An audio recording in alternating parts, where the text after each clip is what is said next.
Tournons dans le chapitre 13 de l'Évangile de Marc et de voir cette prophétie en particulier dont Jésus a parlé.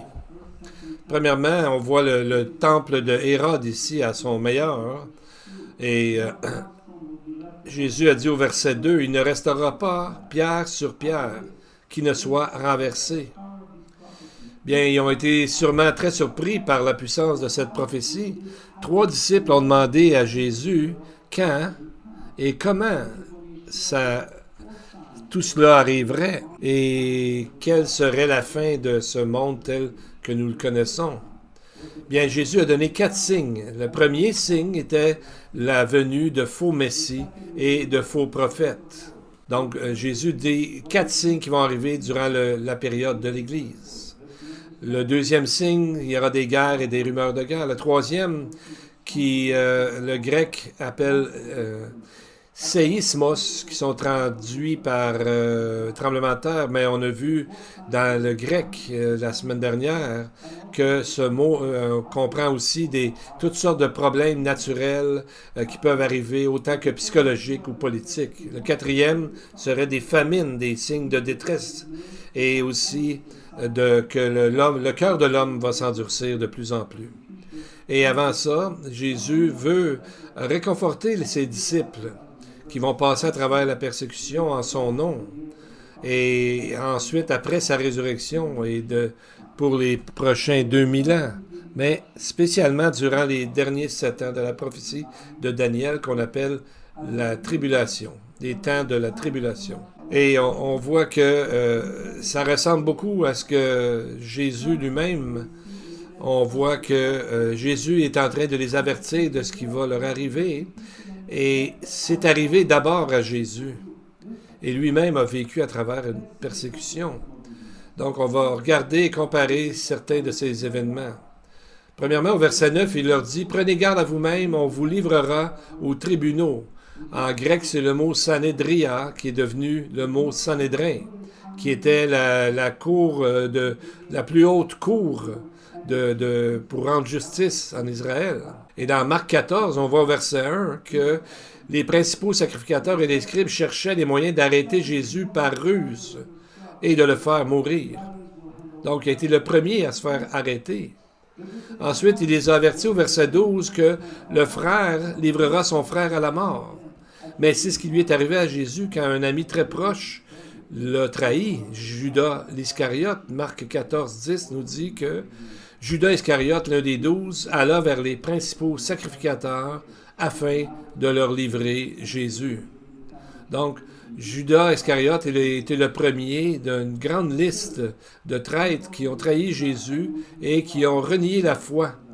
Et sûrement que durant le temps de la tribulation, ces gens-là vont être encore de plus en plus puissants et présents. Ensuite, il leur a dit qu'ils vont être battus de verges dans les synagogues. Et c'est ce que lui-même a enduré. Marc 14, 65 nous dit « Et quelques-uns se mirent à cracher sur lui et à lui voiler le visage et à le frapper de coups de poing en disant « Devine !» Et les serviteurs le reçurent en lui donnant des soufflets, des claques au visage. Marc 15, verset 19, la même chose. Les Romains ont fait la même chose. Ils lui frappaient la tête avec un roseau, crachaient sur lui, et fléchissant les genoux, ils se prosternaient devant lui pour le ridiculiser. Donc, on voit aussi que lui-même, c'était vraiment une comparaison avec ce que Jésus a vécu, mais il a averti les disciples des temps difficiles qu'ils auraient à vivre. Et lui-même a déjà vécu ce chemin, a déjà passé par ce chemin avant eux autres. Comme Hébreux 2, 18 nous dit qu'il a souffert lui-même et qu'il a été tenté et qu'ainsi il peut secourir tous ceux qui sont tentés. Donc nous savons que on peut toujours se tourner vers Jésus et trouver un ami et quelqu'un qui va nous réconforter. Amen. Et on voit que ça vient dans un endroit très stratégique dans la prophétie, parce que les prophéties les plus difficiles de la fin suivent les mots d'encouragement que Jésus vient de dire. Et c'est comme s'il nous disait, je suis avec vous dans toutes les choses que vous allez vivre. que vous allez passer à travers. Je serai toujours avec vous, comme sa promesse nous a dit. Et il a dit qu'au verset 10, il faut premièrement que la bonne nouvelle soit prêchée à toutes les nations. Donc, c'est ce que Jésus a fait. Il a marché devant nous, il a passé à travers le village samaritain pour annoncer la parole, et plusieurs en sont venus à la fois.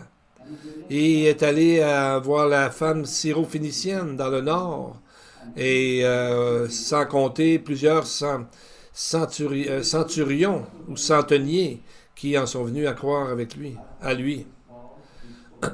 Comme le centenier dans Marc 15, 39, qu'en voyant Jésus, il a dit « Assurément, cet homme était fils de Dieu. » Et ça avait été connu à travers les villes romaines. Philippiens nous dit que, en effet, dans tout le prétoire et partout ailleurs, nul n'ignore que c'est pour Christ que je suis dans les liens, disait Paul. Donc, on voit que l'œuvre de Jésus a commencé à se propager à travers les témoignages. Donc, il a déjà ouvert le chemin. Il était déjà là avant nous dans ses souffrances.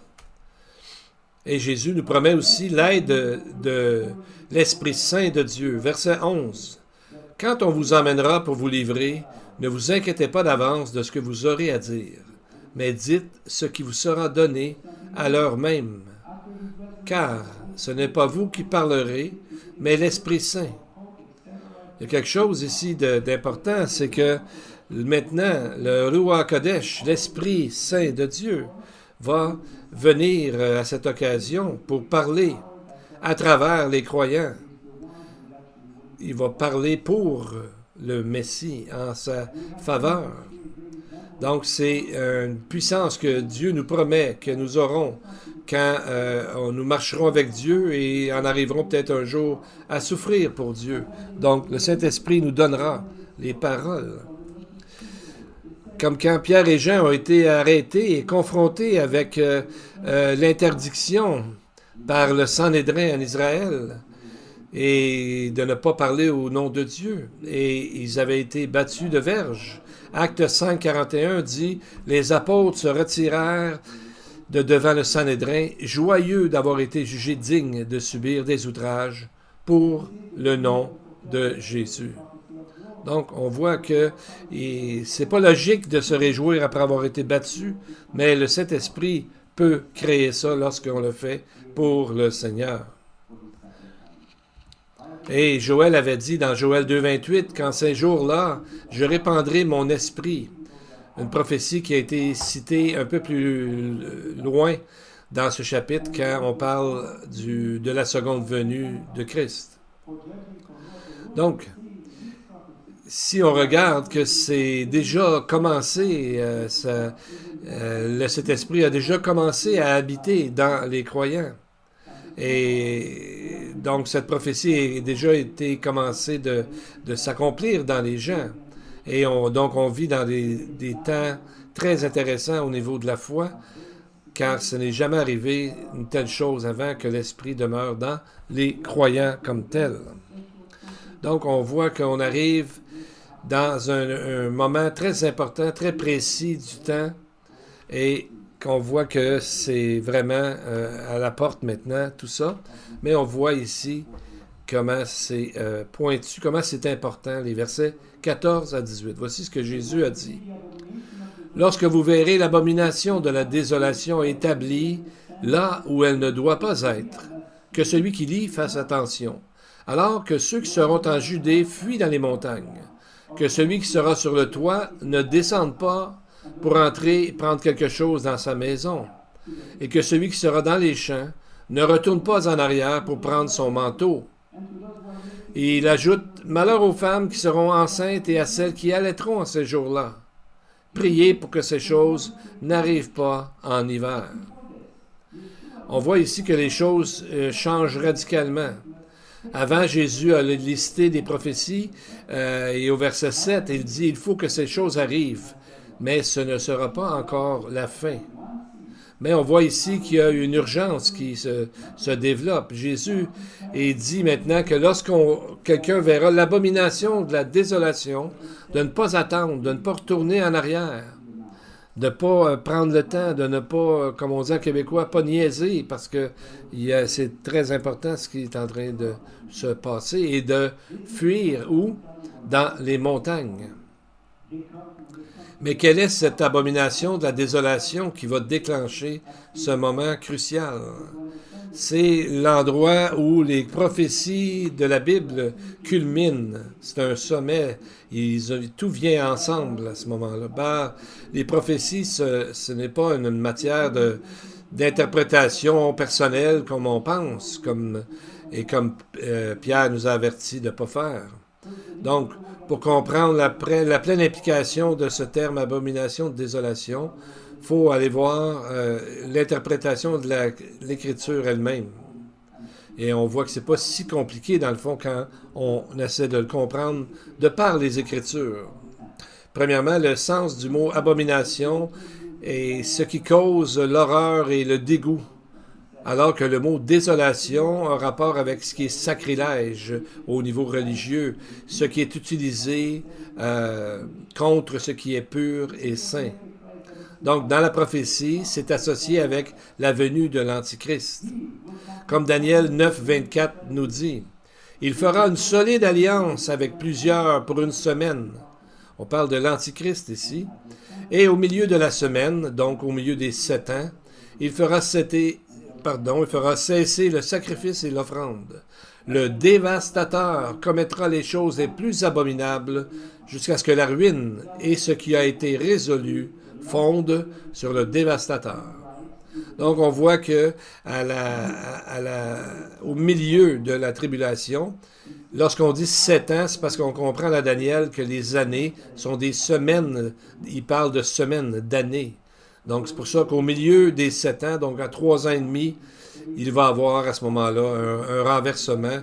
Il va avoir complètement un changement dans la façon d'agir de cette personne, l'Antichrist, de cet homme. Dans Daniel, l'Apocalypse et Jésus dans Marc 13 parlent de la même prophétie. Selon le calendrier biblique, où chaque mois a 30 jours.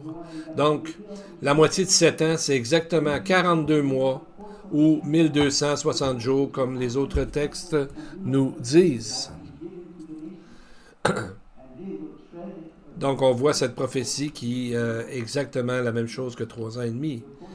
Dans Apocalypse 11.2, on demande à Jean de mesurer le temple, le temple de la tribulation, celui qui est presque construit à Jérusalem aujourd'hui. Et il est dit à Jean, mais le parvis extérieur du temple, laisse-le de côté et ne le mesure pas, car c'est la cour des nations. Et elles fouleront aux pieds la ville sainte pendant 42 mois. La cour des nations peut très bien être ce qu'on appelle le dôme du rocher aujourd'hui, et qui leur est donné pour le moment, jusqu'à ce qu'elle foule aux pieds la ville sainte pendant 42 mois. La deuxième mention de ces 42 mois nous amène exactement à la description de l'Antichrist et du faux prophète, ou du faux Messie, si on veut. On lit ça dans Apocalypse 13.5, qui lui fut donné une bouche qui proférait des paroles arrogantes et des blasphèmes, et lui fut donné le pouvoir d'agir pendant 42 mois.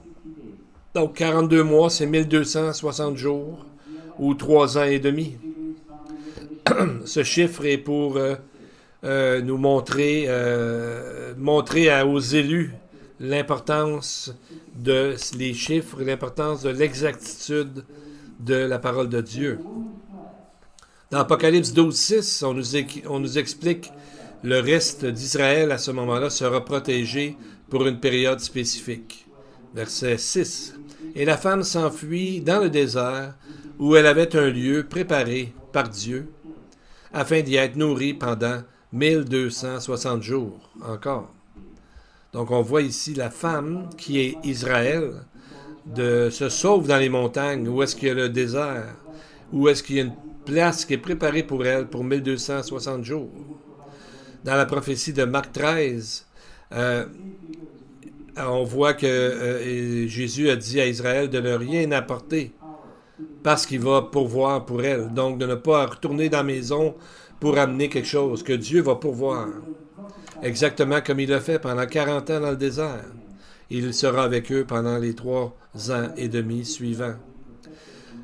Et on voit que le même nombre de jours est marqué dans Apocalypse 11.3, quand le Seigneur promet que les 2 témoins auront une grande puissance, le pouvoir de prophétiser revêtus de sac pendant 1260 jours.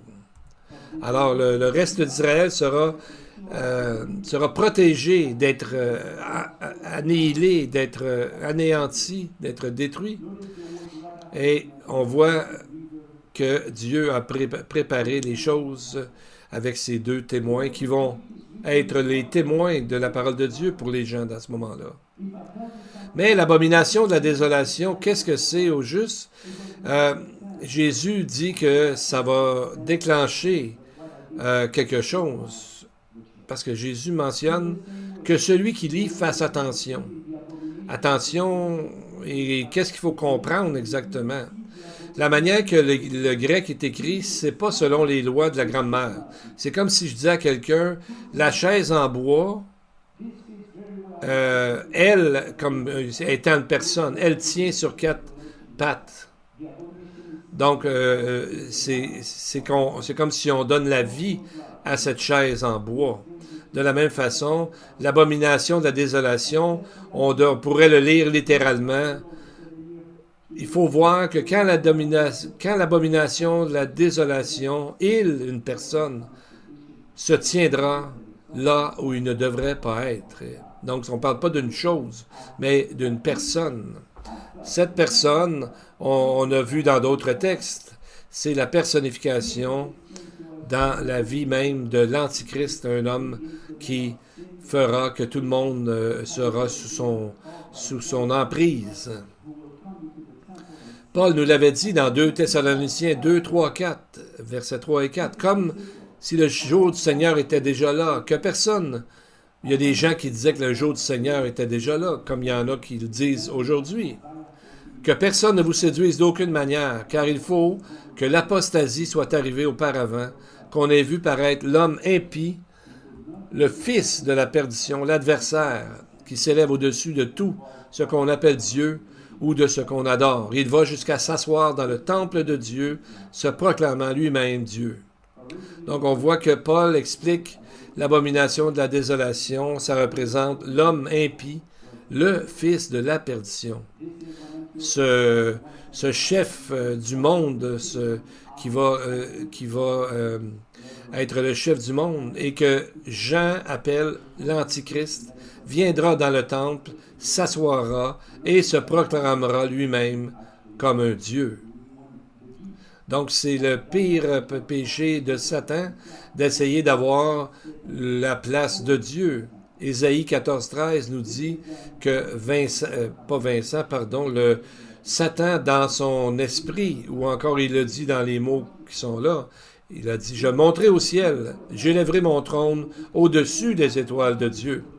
Donc, on voit que c'est lui qui est derrière, qui influence celui que Paul appelle le fils de la perdition, qui est une imitation de quoi?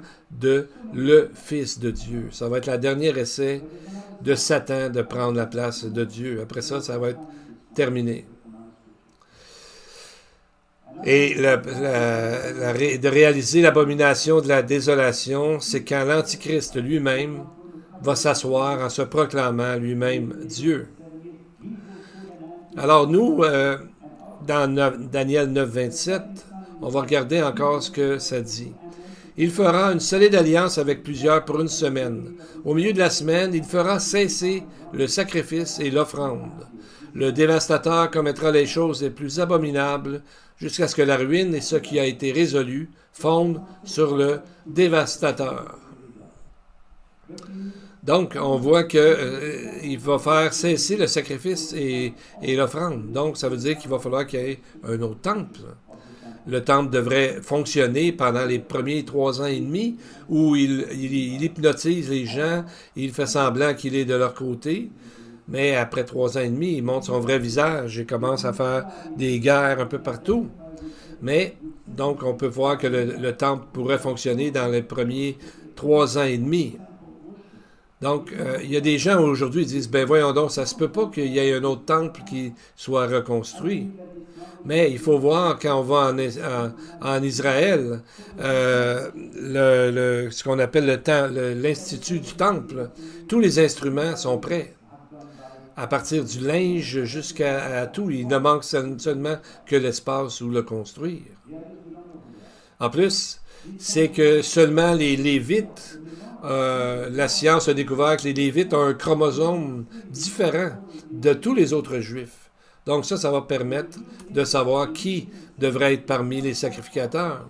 Et on voit sur l'image la fameuse menorah en or qui sera utilisée. Elle est là, elle est prête. Donc, on voit qu'elle est déjà dans le quartier de Jérusalem, le quartier juif de Jérusalem, que nous avons vu dernièrement, ceux qui sont allés. Donc, tout ça est prêt. Donc, on voit qu'il va y avoir une figure politique très importante qui va être se joindre avec les gens qui prient pour le temple et le faux prophète. Donc, on voit que ça sera à cause d'une fausse paix, d'une alliance de fausse paix que tout cela arrivera. Et quand on regarde dans Ézéchiel 38, verset 8, qui parle de la guerre de Gog et de Magog, et on parle du peuple d'Israël comme étant des gens qui vivent tous en sécurité dans leur demeure. Donc, et on voit que c'est une fausse alliance. C'est une alliance qui est signée, dans le fond, avec la mort, comme Ésaïe 28 nous dit, versets 15 et 18. Comme dans Apocalypse 6, au verset 2. « Je regardai, voici un cheval blanc. Celui qui le montait avait un arc. Une couronne lui fut donnée et il lui partit en vainqueur et pour vaincre. » Le mot en grec qui a été traduit « arc » est souvent le mot utilisé pour une alliance. Donc, c'est une alliance qui va être faite. Ce n'est pas un arc pour la guerre. On voit dans le texte, dans l'image, il n'y a pas de flèche. C'est pas à cause qu'on dit qu'il est parti en vainqueur et pour vaincre qu'il faut nécessairement penser qu'il y avait des flèches, parce qu'un arc, c'est d'abord une alliance dans les Écritures bibliques. On voit avec Noé, Dieu a créé une alliance. Il a créé un arc en ciel pour montrer qu'il ne ferait plus jamais un déluge, mais la fin du monde arrivera d'une autre façon. Maintenant, quand on regarde, Jésus a dit, « Lorsque vous verrez Jérusalem investie par des armées, sachez alors que sa désolation est proche, alors que ceux qui seront en Judée fuient dans les montagnes. » On voit les trois signes qui sont donnés aux gens pour qu'ils le sachent et qu'ils fuient dans les montagnes. Premièrement, le sacrifice va s'arrêter. L'abomination de la désolation, donc on a vu que c'est une personne qui va se proclamer Dieu, et les armées qui vont entourer Jérusalem. Mais les gens qui vont voir l'alliance se signer, ça va déclencher à ce moment-là les 3 ans et demi et les 7 ans de tribulation. Mais les 3 ans et demi, au début, ça aurait de l'air pas pire.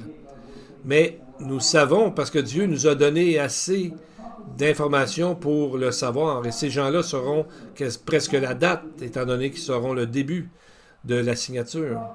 Amos a dit, chapitre 3, verset 7, « Le Seigneur l'Éternel ne fait rien sans avoir révélé son secret à ses serviteurs, les prophètes. » Donc, on voit ce que nous devons savoir au sujet des choses à venir est déjà dans la parole. Et on voit que ce n'est pas dit d'aller dans le nord des montagnes d'Israël, parce que c'est là que la guerre de Gog et Magog va avoir lieu, et Armageddon, mais plutôt vers le sud, les montagnes du Negev. Ésaïe 63.1 dit « Qui est celui qui vient d'Édom, de Botsra, en vêtements rouges, en habits éclatants, et se redressant avec fierté dans la plénitude de sa force?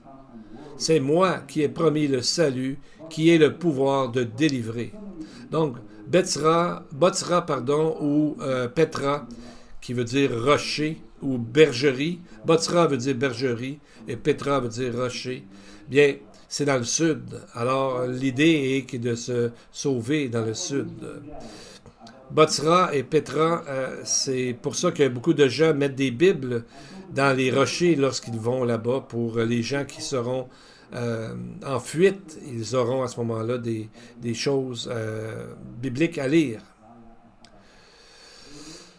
Bien, j'étais vraiment, à un moment donné, j'ai parlé à un guide israélien durant nos voyages à propos de la prophétie de Jésus sur l'abomination, la désolation. Et j'ai dit à la personne, si ça arrivait, de ne pas rester là, mais de se sauver dans le sud vers Petra. Et la personne avait l'air vraiment surprise parce que il ne mentionne pas ça dans le judaïsme actuel. Et j'ai mentionné Habakkuk et Isaïe. Et la personne a été surprise de voir que c'était écrit aussi dans ces textes-là. Et il y aura aussi les deux témoins qui seront là pour parler de ces prophéties. Et même Jésus parle que quand ces choses arriveront, de ne pas rester là, mais de se sauver dans les montagnes. Et il ajoute, malheur aux femmes qui seront enceintes et à celles qui allaiteront en ces jours-là. Priez pour que ces choses n'arrivent pas en hiver. Versets 17 et 18. Donc, comment comprendre cela? C'est que quand arrivera les tribulations, ce n'est pas le temps de rester là, mais de se sauver vers Petra dans le sud, où est-ce que Dieu préparera une façon de les protéger plus tard, alors que le malin voudra les faire détruire. Et pourquoi en hiver? Pourquoi mentionner en hiver? C'est sûr que parler quand s'il y avait c'est que quand il y a l'hiver en Israël, même s'il ne pleut pas souvent, lorsqu'il y a l'hiver, bien, il y a beaucoup de glissements de terrain et d'eau qui monte. Donc l'hiver, les rivières peuvent devenir infranchissables et même très dangereuses. Et il y a aussi que dans les fêtes d'Israël, qui commencent en mars et en avril, les fêtes d'Israël commencent à ce moment-là et les gens devraient aller à Jérusalem parce que c'est le temps aussi de la récolte. Et on voit dans un beau texte que à un moment donné, Dieu dit à travers Ézéchiel au chapitre 24 que les Israélites devaient aller quitter Jérusalem et aller en exil. Et Dieu a choisi de les faire partir durant l'été. Il a dit, s'ils partent maintenant dans le froid, ils vont mourir. Donc, il a attendu que l'été arrive pour que ce soit plus praticable dans les routes. Et aussi, pendant le Shabbat en Israël, et de plus en plus aujourd'hui, il n'y a aucune activité pendant le jour du sabbat. Et toute la puissance de la religion a fermé plusieurs endroits dans le sabbat qui étaient même ouverts avant. Et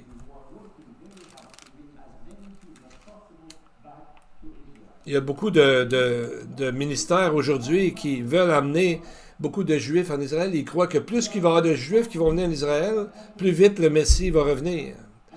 Alors, c'est parce qu'ils pensent que déjà, ils sont dans les temps messianiques. Donc, ils dépensent beaucoup d'argent pour amener les Juifs du monde entier vers le pays d'Israël. Bien, il n'y a rien de mal à ce que les Juifs retournent en Israël, mais pas sur une fausse promesse ou sur une fausse déclaration comme ça. Ce n'est pas parce qu'il va y avoir de plus en plus de Juifs en Israël que le Messie va revenir plus vite. Isaïe a dit dans verset 12, chapitre 11, « Et il recueillera les dispersés de Juda des quatre extrémités de la terre. » Et même dans ces gens-là qui veulent que, justement, soit en train d'arriver, déjà présentement, le temps messianique. Il parle d'Apocalypse 21, qui dit que l'état éternel est déjà arrivé. Ils disent que c'est déjà arrivé. Et il se base sur Romains 11 pour dire que le salut est devenu accessible aux païens afin qu'ils soient excités à la jalousie. Et ils disent qu'à cause de c'est pour ça que les Juifs doivent être amenés dans le pays et c'est la tâche des non-Juifs.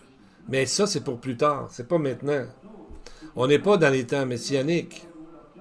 Même le premier ministre Benjamin Netanyahu a dit à un média chrétien, il y avait un sommet des médias chrétiens à Jérusalem l'année passée, et Netanyahou a dit, Israël n'a pas de meilleur ami dans le monde que les communautés chrétiennes à travers le monde. Mais il ne dirait jamais cela d'un ministère qui proclamerait Jésus comme étant le salut du monde. Et pour les Juifs aussi. Donc, le gouvernement d'israélien ne supportera jamais un travail d'évangélisation.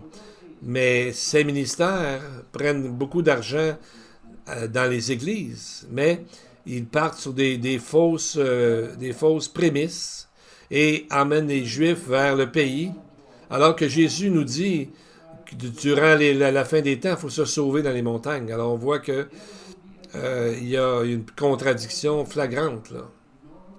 Et verset 19, Jésus dit quelque chose de très important, très puissant.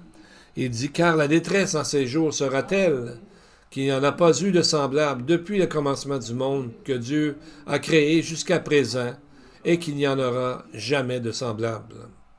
Et ici, il cite Daniel et Joël et ensuite il décrit la manière que la seconde venue se passera. Et Jésus a dit, une bonne nouvelle, c'est qu'il n'y en aura plus jamais rien de semblable, de temps aussi troublé. Parce qu'il y aura un nouveau monde qui va émerger et des grandes choses qui vont commencer. Et nous vivrons tous en harmonie avec Dieu et avec la nature.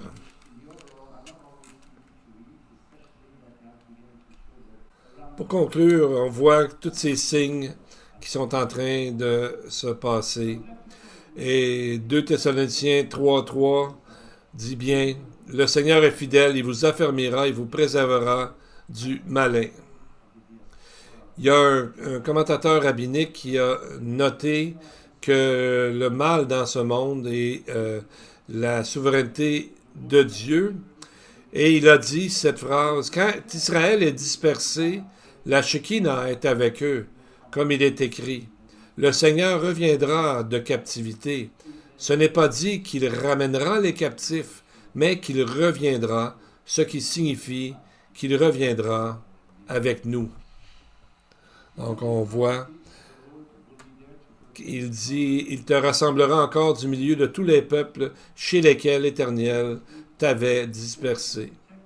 Donc, toutes ces choses-là vont nous encourager parce que Jésus nous a tout dit d'avance et le Seigneur est fidèle et il va nous préserver du malin. C'est sa promesse. Et Jésus a dit qu'il ne nous abandonnera jamais et ne nous quittera jamais. Courbons nos têtes et prions. We'll combine the prayer of Habakkuk and Jude here.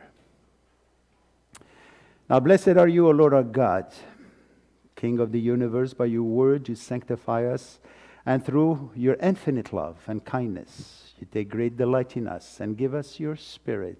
We thank you for these great prophecies you have given us to enlighten us. And so we say with Habakkuk, Lord, I've heard the report about you and I fear. O Lord, revive your work in the midst of the years. In the midst of the years, make it known. In wrath, remember mercy. And so we say, blessed are you, O Lord, our God, our Father, for there's no one like you. And our Lord, bless our heart. Cleanse us from any wrong motives. Put away our sadness and problems and make us free so that we can reflect your glory to others. And now to him who is able to keep you from stumbling and to make you stand in the presence of his glory blameless with great joy, the only God and Savior through Messiah Yeshua our Lord, be glory, majesty, dominion, and authority before all time and now and forever. Amen and amen. And to the congregation, the Lord bless you and keep you. The Lord makes his face shine upon you and be gracious to you. The Lord lift up his countenance upon you and give you peace. Amen and amen. Amen.